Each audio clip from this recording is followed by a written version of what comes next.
Welcome to Pennsylvania Newsmakers, and as always, thanks for watching. Well, a couple of mid-state mayors come into the studio and talk about what's going right and what are some of the problems, and then we'll get an energy update from former State Senator John Pippy. Stay with us. We'll be back in a moment. This is Pennsylvania Newsmakers, a fast-paced, unrehearsed weekly discussion with and about the leaders who shape your world. And now, here's your host, Terry Madonna. Welcome back to the program. Well, sitting across from me is Kim Bracey. She's the mayor of York, Pennsylvania, and Rick Gray. He's the mayor of Lancaster, Pennsylvania. They're both very active in the Pennsylvania Municipal League. Do I got that right? You do. Municipal League. It used to be the League of Cities. You all changed the name, didn't you? I voted against the change. There you go. Now, before I begin, I want you to see this. Redlands, as we tape this, we won't know the answer yet, will we, Mayor Bracey? We won't, but we're rooting for them. We're rooting for them, and I know they'll try their hardest. How can you not root for them? Exactly. The entire right. state should be behind them. Yeah, there you go. All right, well, let's start. Look, let's talk.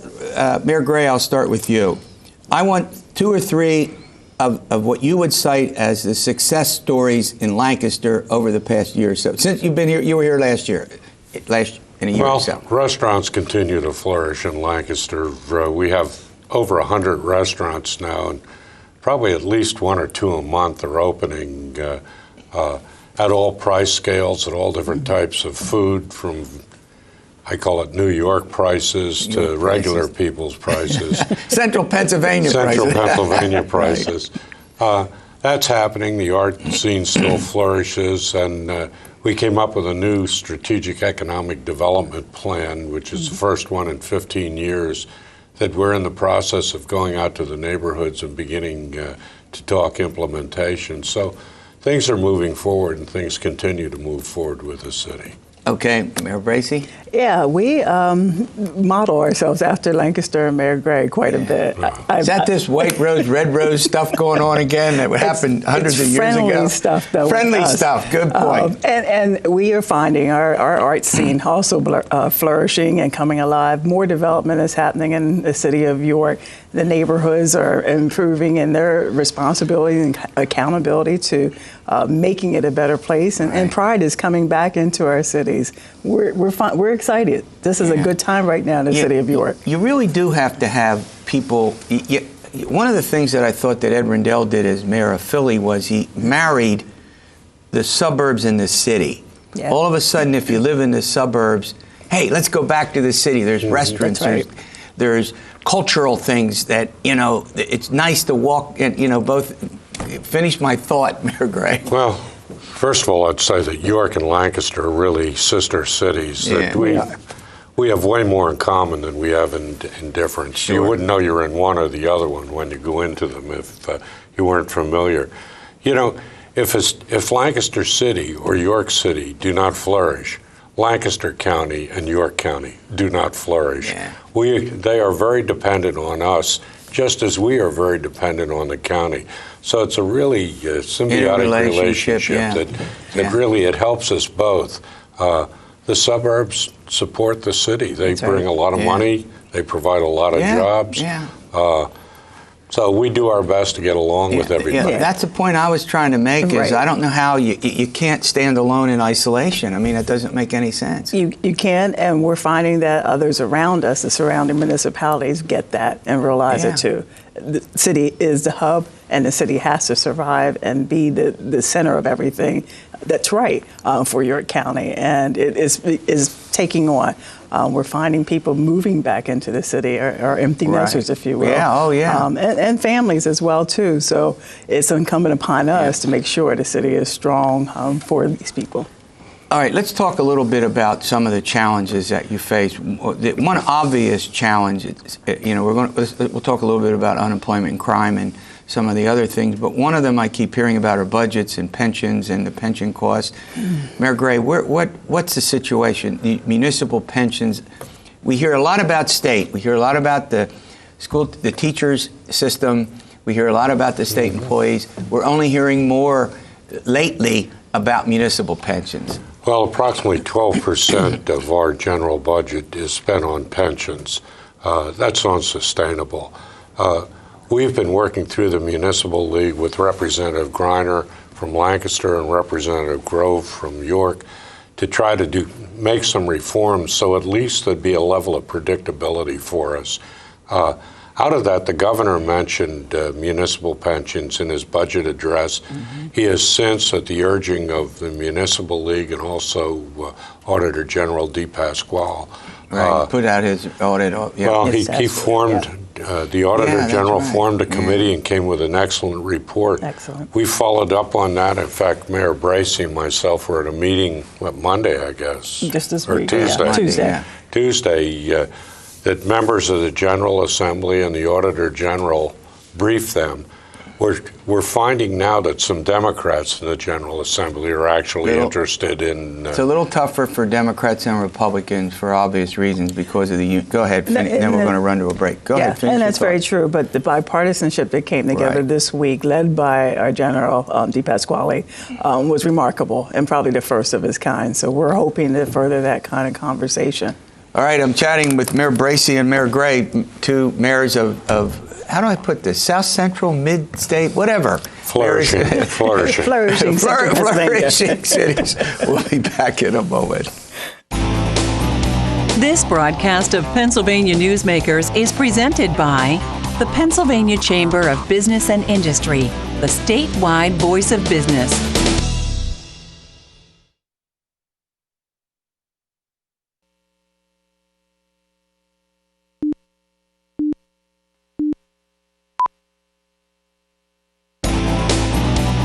This broadcast of Pennsylvania Newsmakers is brought to you by the Pennsylvania Highway Information Association, the go-to source to learn about transportation projects and issues. Please visit pahighwayinfo.org. And by the Pennsylvania Manufacturers Association. Business in Pennsylvania is our business. Welcome back with Mayor Bracey and Mayor Gray. We're not starting the Battle of the Roses here from the Red Rose City and the White Rose City. They actually get along great. All right, Mayor Gray, let's talk about crime rates nationally seem to be down. I mean, we read, anecdotally or pick up in the paper about a good bit of gun violence. What's your take on that? It's pretty flat in the city of Lancaster and has been flat. Unfortunately, guns, I think we've had 50 gun arrests this year so far in the city of Lancaster, and we average about 1.5 illegal firearms seized a week in the city. So, it continues to be a problem, and the General Assembly continues to frustrate any efforts at the local level to deal with it. We've been sued by the NRA. I wear that as a badge of honor. We also have sued the governor and the General Assembly on the basis that the bill that they passed allowing the NRA to sue us was done in an unconstitutional manner. We won that in the Commonwealth Court, and that's on appeal. But guns continue to be a problem in all our cities, and not just our cities. If you look at the mass shootings, most of them aren't in the cities. They're really. So, what's the situation in New York? We pride ourselves on it being flat right now, and under the leadership of my police chief, we're finding more real community policing work, taking on and working. Unfortunately, as our budget constraints play into this, we may have to scale back on that effort as well, too. We won't be able to have as many officers that can really address that. But it's flat right now, but I'm very concerned about the gun violence, particularly with our young people. Most of our illegal guns used are with young people under the age of 18. Wow. It makes no sense. Yeah, you agree with that? Yes, I do, and they're mostly used in really foolish situations where it's just dumb things. You can't understand what's going on. And the fact that we say the crime rate's flat, the fact that we sort of say that in a bragging sense, it doesn't mean it's acceptable. Right, exactly. It's just we've got it under control to a certain degree, but we continue to have problems. We've had 2 people who were not involved shot this year in the city. I mean, they were bystanders. That's right. Yeah. And weren't the directed target. So we've made that a priority. Is there a lot more media coverage? I mean, maybe it's me. I mean, I pick up the paper, I watch television, and I know the old saying in TV, if it bleeds, it leads. I mean, they like, it's news, and I understand why it's covered. Do you think that's sort of, and the social media is driving some of the heightened? Go ahead. It definitely doesn't help, if you will, or it makes the situation worse. We're doing tremendous things in our communities, as we've already mentioned, but when something's on the front page of the news, it didn't happen in the city, but somewhere in York County, it's a bad place to be in some people's minds. So that perception is out there, and we work daily to try to change that and show the reality of life, if you will. But it's a concern any way you look at it. One crime is one too many. One crime too many, yeah. Let's talk about jobs. What's the situation with the employment in your cities? Well, our unemployment is high. It's probably pushing 15% in the city. And among African Americans and Latinos, it's even higher. Yeah. I've recently announced that I'm appointing a commission to combat poverty. And we gave it a month, just threw the idea and gave it a month and see who would be interested. And we have a list that you wouldn't believe. That's wonderful. That's good news that people are not only the muckety mucks, but the regular people from the neighborhoods want to get involved in ideas as to how they can do things. It's a tough issue. We know we have limited resources. And I want to get to this resource problem. Same situation. Same situation. In fact, I was asked by a reporter if we were going to do something similar to that. I mean, the poverty is an issue, obviously, in the city of York, as well as the unemployment rate.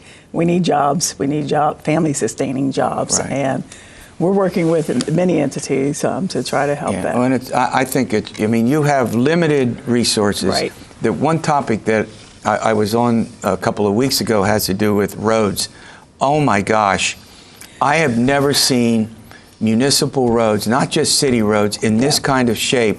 And I'm thinking, how do you get out of limited budgets? How are you fixing the roads?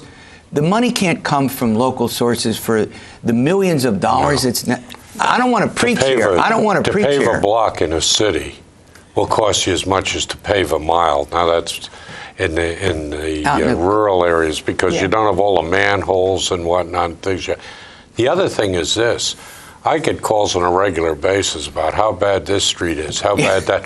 And I tell them, that's a state-maintained street. Oh, yeah, the major roads through your city. King Street, Prince Street, Queen Street. They're all state-maintained. But you have the same situation, right? We do. A lot of roads are being repaired right now. One of the things we found to be successful is working with our utilities and the state in improving the roads when there's funds and when that's happening. Well, we're all not cutting the streets. I have to be neutral, but the one thing that I'm not neutral about on here has to do with getting you folks the resources that you need to fix the roads. I mean, go ahead. Final thought. We passed a right-of-way ordinance that requires fairly expensive permitting and repaving if you tear up an entire block by a public utility. Of course, we're being sued. UGI and PPL have us in the Commonwealth Court, and we're litigating it. But a lot of the utilities do damage, and once you cut into a road, you can't patch it and expect it to stay. Thanks for coming in. We'll have you back, and you'll continue to provide an update. All right. Thank you. Redland, she's got that shirt going. All right. Coming back, John Pippy, former state senator John Pippy. We'll get a little energy update. We'll be back in a moment. This broadcast of Pennsylvania Newsmakers is brought to you by Pennsylvania Credit Union Association. Pennsylvania Credit Unions, where people are worth more than money. To find a credit union that is right for you, check out ibelong.org. And by the Energy Association of Pennsylvania, Pennsylvania's energy information source.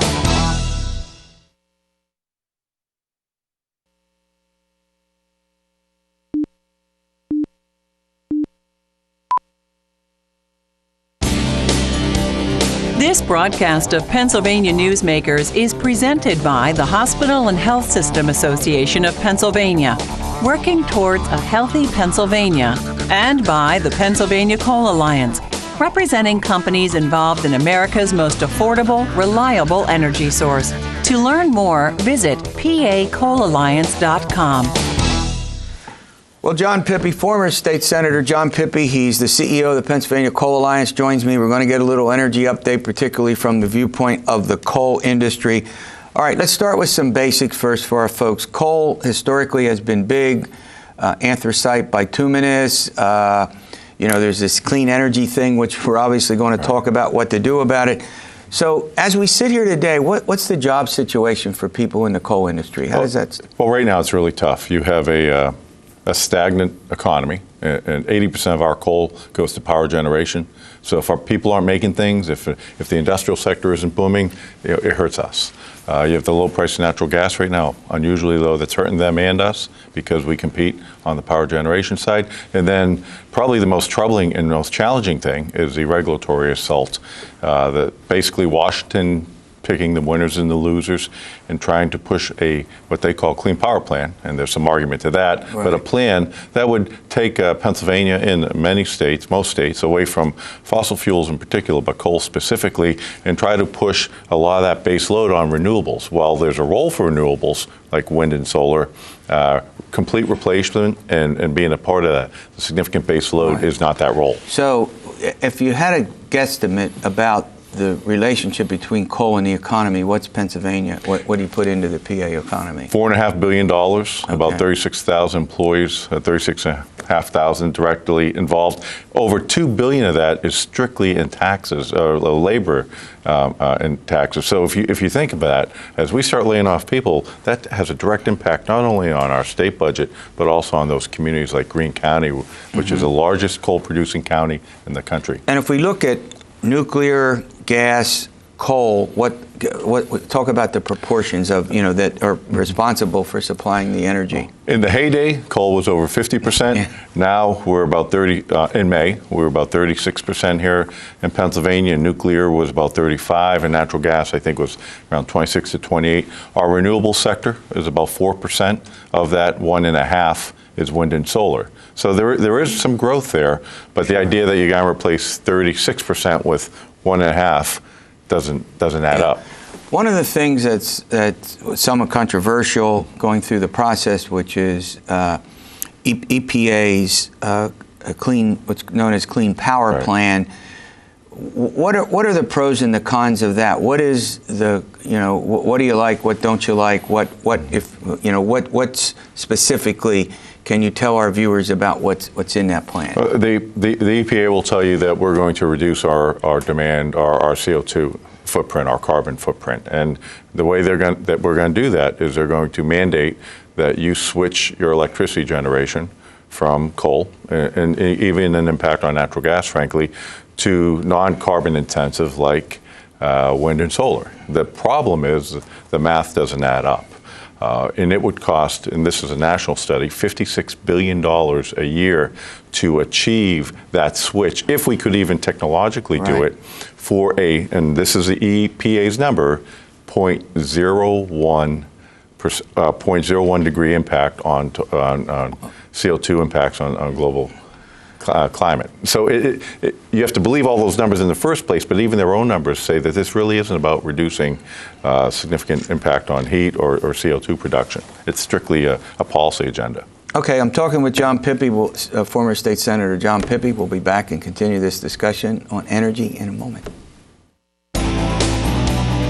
This broadcast of Pennsylvania Newsmakers is brought to you by the Pennsylvania Medical Society.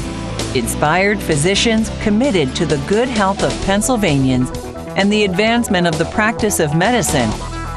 And by the Pennsylvania Healthcare Association, the future of long-term care.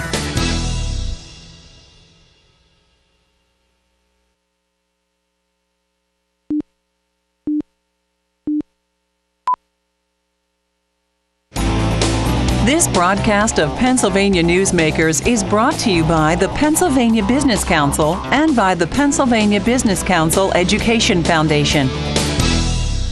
Welcome back. I'm speaking with John Pippy. He's with the Pennsylvania Coal Alliance. We're talking about energy, obviously, from his organization's point of view. All right, Senator, let's talk a little bit about the true cost of renewables. I know it's something you want to talk about.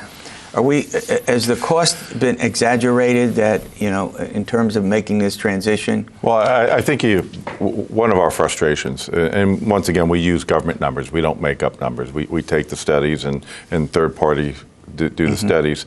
When people talk about coal versus natural gas or coal versus wind or coal, natural gas, nuclear versus wind and solar particularly, on the wind side especially, they spend a lot of time talking about how inexpensive it is.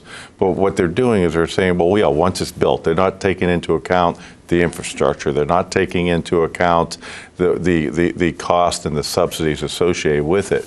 And so there was a study done recently that showed if you compare existing coal, natural gas, nuclear to creating new wind, because that's what you have to do. It's at 1.5%. You're going from an average cost for coal of about $38 per megawatt hour to over $106 per megawatt hour. So all I'm saying is if you're going to start comparing different sources of energy, you have to compare apples to apples, right, which is the total cost. So where does Pennsylvania stand on these EPA? I mean, is there something going on in the legislature with the governor? And well, bring us up to date. So the early August, I believe it was August 4th, the EPA came out with their final rule. It will go into the register, the Federal Register, to make it official first week in September, and from then on, then states will have a year to come up with a compliance state implementation plan, or at least a draft, and then they could request a 2-year extension, so up to 3 years. So Pennsylvania, a law was passed last year, which we supported, Act 175, that requires DEP, as it's starting to develop this plan, to hold hearings, to also submit the plan to the legislature for review. There's also a push right now because of legal challenges that are going to be filed against this bill to argue until the legal challenges are done, we shouldn't be developing a plan for something that may not be law eventually. So there's a couple looks at potentially asking for a stay. We would definitely want transparency and a lot of public input to do that apples to apples comparison. And then it's a stay tuned. This is going to be an exciting issue. Before I let you go, do you think this issue is so complicated that the average voter, I mean, you were a state senator, you had to deal with, you dealt with, is it just that complicated that a lot of people don't focus on it? Is it? Well, I think a lot of people don't focus on it because they hear a lot of different information. And it's almost impossible to compare apples to apples because depending on your perspective, you're sharing stuff. And so I think that's part of the legislator's job is to get all the information and then put it in an apples to apples comparison. But really, it's real simple. Low-cost fossil fuel and nuclear here in Pennsylvania is some of the lowest cost energy in the country. If we shift to a high-cost variable type of energy, the price will go up. On average, 20% here in Pennsylvania annually for a consumer. And that's bad when you're a family, but it's devastating when you're a manufacturer or commercial. All right, well, thanks for the update. We'll continue to do that. All right, we'll see you next week for another edition of Pennsylvania Newsmakers, and as always, stay well.